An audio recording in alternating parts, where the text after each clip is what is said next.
Malheureusement, c'est un 2-0, c'est un beau match, mais le score ne reflète pas justement la qualité du jeu. Est-ce que c'est aussi ton analyse? Oui, tout à fait. Après, je pense qu'on s'en sort quand même bien en première mi-temps puisque les Italiennes avaient pas mal d'occasions. Après, c'est sûr que c'est un petit peu frustrant au vu de notre deuxième mi-temps qui, je pense, on a su en tout cas mieux rivaliser avec elles. Mais voilà, je pense qu'on va en tirer de bons enseignements pour demain. On va travailler et corriger tout ce qui n'a pas été.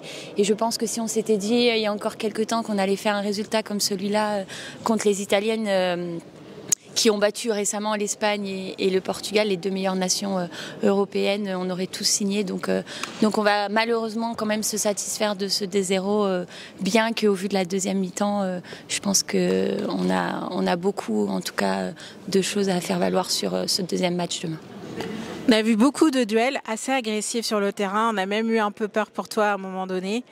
On te voit donner beaucoup de consignes, vraiment diriger cette équipe. Donc tu es la capitaine. Donc comment tu gères justement ce leadership auprès des filles alors que vous êtes un groupe qui vient d'être construit?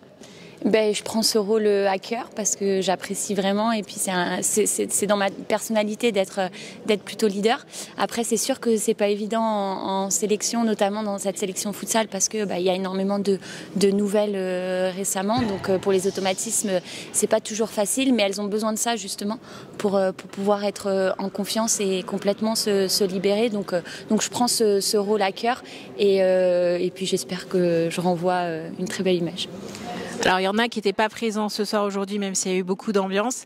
Qu'est-ce que tu veux dire à ceux qui n'étaient pas là aujourd'hui pour qu'ils puissent venir aussi vous soutenir demain?